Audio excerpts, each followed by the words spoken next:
Antes de comenzar esta historia increíble, si estás viendo esto desde España, México, Argentina o cualquier parte del mundo, déjame un comentario diciéndome desde dónde nos estás viendo. Y si te gustan las historias reales que te ponen la piel de gallina, dale like a este video y suscríbete al canal para no perderte ninguna historia. Ahora sí, vamos con la historia. El descubrimiento que lo cambió todo era un lunes común cuando María recibió la llamada que cambiaría su vida para siempre. Ella trabajaba como cuidadora en la finca Los Romero hacía casi 10 años, cuidando de las tierras y el ganado, reparando vallas. Era un trabajo honesto, simple, que pagaba las cuentas y le permitía mantener a sus 2 hijos después de quedar viuda. Nada extraordinario sucedía por allí, o al menos eso era lo que ella pensaba. La voz del señor García, el propietario, sonó diferente al teléfono. Había una urgencia que María nunca había escuchado antes. Necesito que explores la parte norte de la propiedad, esa área que nunca usamos. Mi abogado dijo que necesitamos hacer un levantamiento completo de las tierras por unos documentos antiguos que aparecieron. Ve si hay algo por ahí, anota todo y llámame. María lo encontró extraño. En 10 años nunca había ido a esa parte de la finca. Era un área densa, cubierta por bosque cerrado, prácticamente intocada. El propio señor García siempre decía que aquello era un problema para después, que no valía la pena aventurarse. Pero las órdenes eran órdenes. A la mañana siguiente, María preparó su mochila con agua, algunas herramientas, un machete y partió. Sus hijos, Lucas de 14 años y Sofía de 11, se quedaron en la escuela, sin saber que su madre estaba a punto de descubrir algo que cambiaría sus vidas. La caminata comenzó tranquila, siguiendo un sendero antiguo que más parecía un rastro de animales que un camino hecho por humanos. Cuanto más avanzaba, más la vegetación devoraba el mundo alrededor. La luz del sol luchaba por penetrar entre las copas de los árboles, creando sombras que danzaban en el suelo cubierto de hojas. Después de casi 2 horas de caminata, algo llamó su atención. Entre los troncos y la vegetación rastrera había una estructura. Al principio María pensó que eran solo piedras apiladas por la naturaleza, pero cuando se acercó se dio cuenta de que era construcción humana. Una cabaña vieja, medio destruida, cubierta de musgo y enredaderas. Y aquí entre nosotros, ¿ustedes han encontrado algo así perdido en medio de la nada? Esa sensación de que están pisando un lugar que guarda historias. Cuenten aquí en los comentarios, porque lo que María estaba a punto de descubrir era algo que nadie, absolutamente nadie podría imaginar. La cabaña era pequeña, hecha de madera oscura que el tiempo había corroído. Parte del techo se había derrumbado y había agujeros en las paredes donde la luz entraba en haces dorados. María vaciló. Había algo perturbador en aquel silencio, como si el propio aire estuviera conteniendo la respiración. Empujó la puerta, que estaba medio fuera de las bisagras. El chirrido fue alto, resonando por el bosque como un grito. Allí dentro, el olor era fuerte, una mezcla de moho, madera podrida y algo más que ella no conseguía identificar. Había pocos muebles, todos cubiertos por una capa gruesa de polvo. Una mesa vieja, 2 sillas rotas, un armario caído. Pero lo que llamó su atención fue el suelo. En la esquina izquierda de la cabaña, las tablas del piso estaban levantadas, como si alguien las hubiera arrancado con prisa. Y allí debajo, en la tierra oscura, había algo parcialmente enterrado. María se agachó, el corazón comenzando a latir más rápido.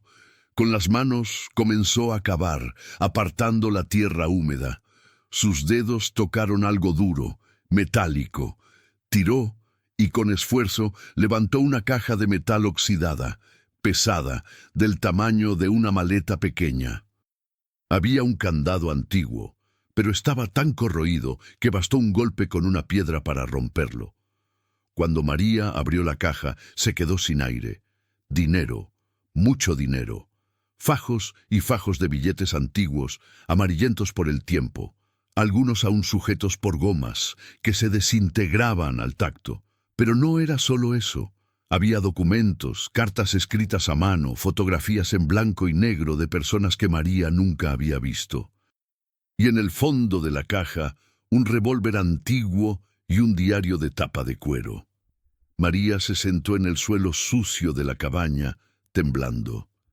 Pensó en sus hijos, en las cuentas que luchaba por pagar cada mes, en todas las veces que había tenido que decirles que no podía comprarles algo que necesitaban. Aquello no podía ser real. ¿Quién había escondido esto aquí? ¿Y por qué? ¿Ustedes creen que ella debería haber salido corriendo y llamado a la policía en ese momento? ¿O hacer lo que cualquier persona curiosa haría? ¿Investigar un poco más? Porque lo que estaba escrito en aquel diario iba a revelar una verdad que estaba enterrada hace décadas. Con manos temblorosas, María abrió el diario.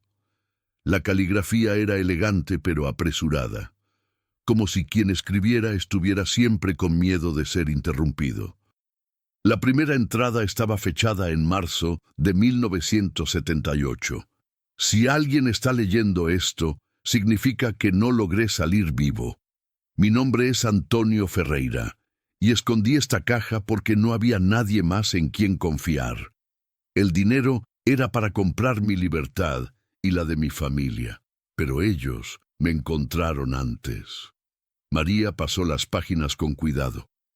Las entradas siguientes contaban una historia de traición, miedo y desesperación. Antonio trabajaba para una familia poderosa de la región en los años 70, los Caballero, que dominaban el comercio de tierras y tenían conexiones políticas profundas.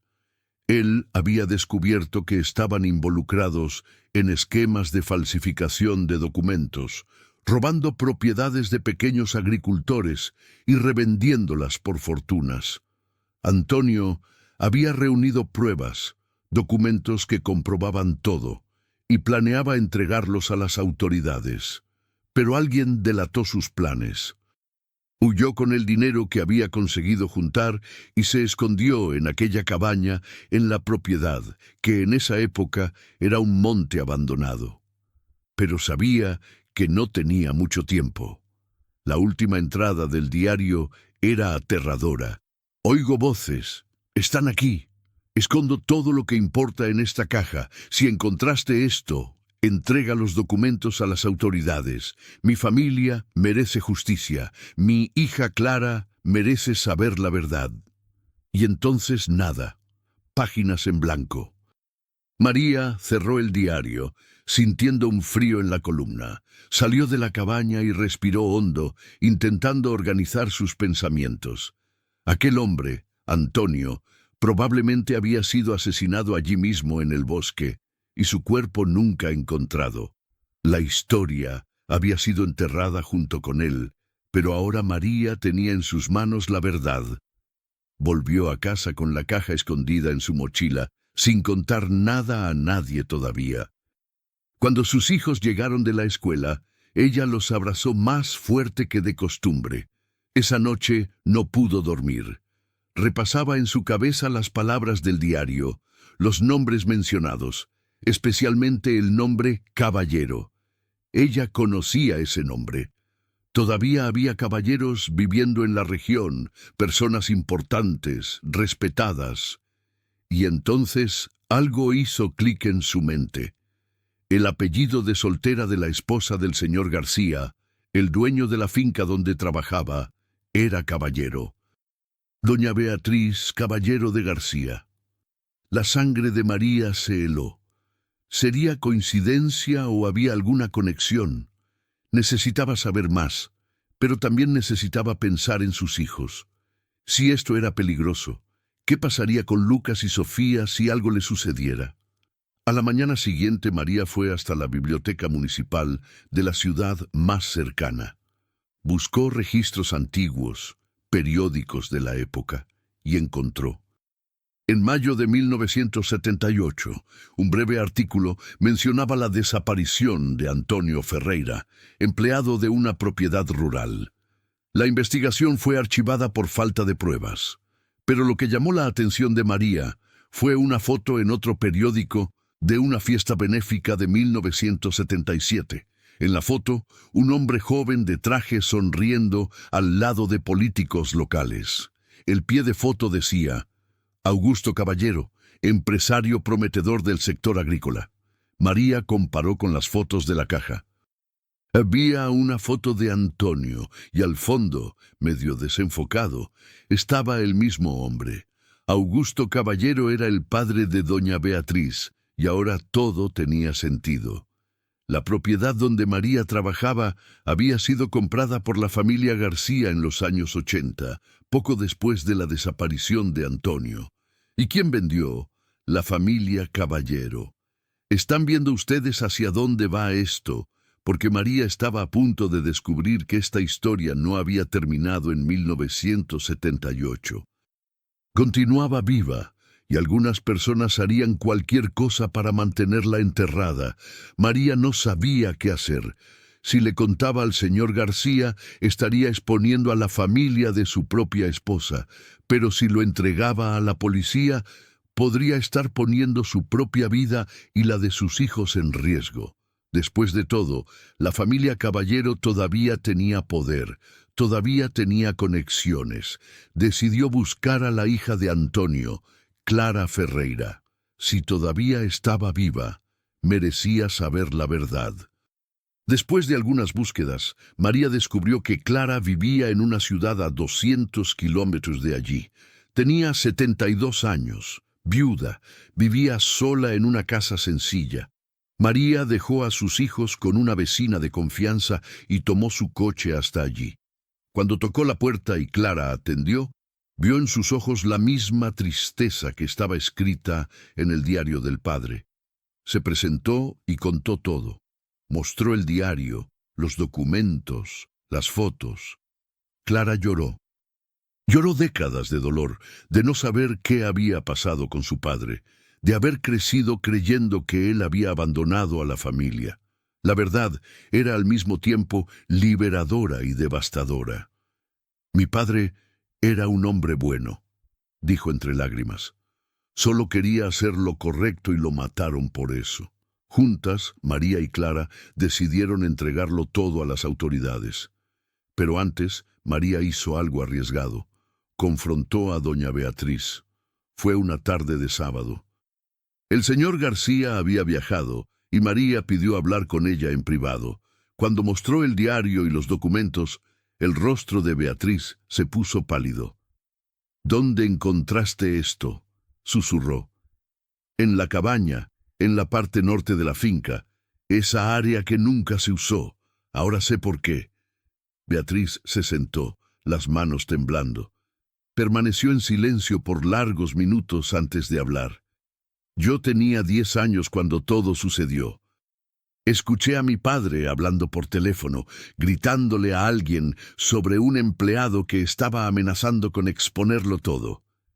Días después, nunca más se habló del asunto. Mi familia cambió de la noche a la mañana. Vendimos todo, nos mudamos.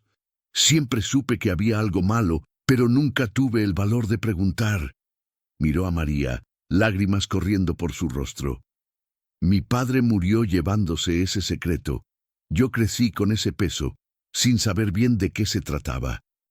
Y ahora me traes la verdad que tenía miedo de encontrar. María se dio cuenta de que Beatriz también era víctima, de cierta forma.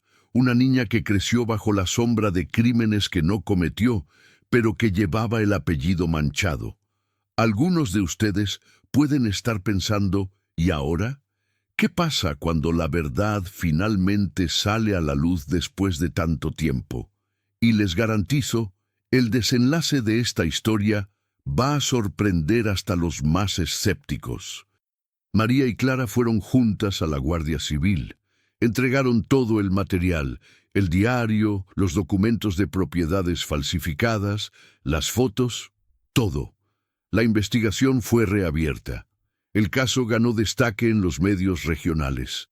Descubrieron que Augusto Caballero había sido realmente el mentor de un esquema masivo de fraude de tierras en los años 70 y que Antonio Ferreira había sido asesinado para silenciarlo. Con la ayuda de nuevos métodos de investigación, la policía volvió a la cabaña e hizo una búsqueda completa del área. A 100 metros de la construcción, encontraron restos mortales enterrados en una fosa poco profunda. El análisis de ADN confirmó que era Antonio Ferreira. Aunque los responsables directos ya habían muerto, la verdad salió a la luz. Familias que habían perdido sus tierras en los años 70 comenzaron a buscar reparación judicial. Las propiedades fueron revisadas, documentos cuestionados. Fue un proceso largo pero justo. Clara finalmente pudo enterrar a su padre con dignidad. En una ceremonia sencilla pero emocionante, agradeció a María por haber tenido el valor de traer la verdad a la luz. Mi padre siempre decía que la verdad es como una semilla, susurró frente a la tumba. Puede tardar décadas en germinar, pero cuando brota, nada puede impedir su crecimiento. María volvió a la finca, pero su relación con los García nunca fue la misma. Doña Beatriz pidió disculpas en nombre de la familia y ofreció una indemnización que María rechazó. No había hecho aquello por dinero, lo había hecho porque era lo correcto. Meses después, María dejó el empleo. Usó el dinero que había ahorrado y compró un pequeño pedazo de tierra para ella y sus hijos. Nada grande, nada lujoso, pero era suyo, conquistado con honestidad.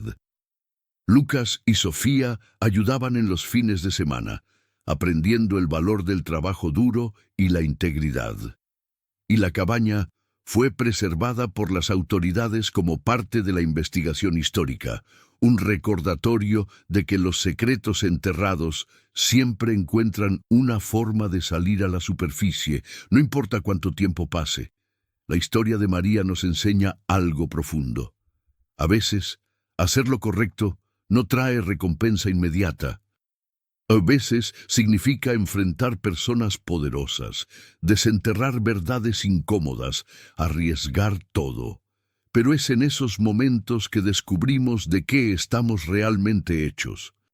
¿Y ustedes qué harían si encontraran algo así? ¿Tendrían el valor de actuar como María? ¿Será que alrededor de cada uno de nosotros no existen verdades esperando ser descubiertas? ¿Injusticias esperando ser corregidas? Dejen aquí en los comentarios cómo reaccionarían en esta situación y si esta historia les hizo pensar, si los emocionó, si les hizo reflexionar sobre el valor y la justicia. Suscríbanse al canal, porque cada semana traigo historias reales inspiradoras como esta. Porque al final, el mayor descubrimiento de María no fue el dinero o los documentos en aquella caja oxidada. Fue descubrir que dentro de ella siempre existió el valor necesario para hacer lo correcto, incluso cuando todo conspiraba para que permaneciera en silencio. Y tal vez ese sea el verdadero mensaje que necesitamos llevar de aquí hoy. Todos tenemos una cabaña escondida en algún lugar de nuestras vidas, un secreto que necesitamos enfrentar, una verdad que necesitamos tener el valor de ver. La pregunta es, cuando llegue el momento, ¿tendrás el valor de abrir esa puerta?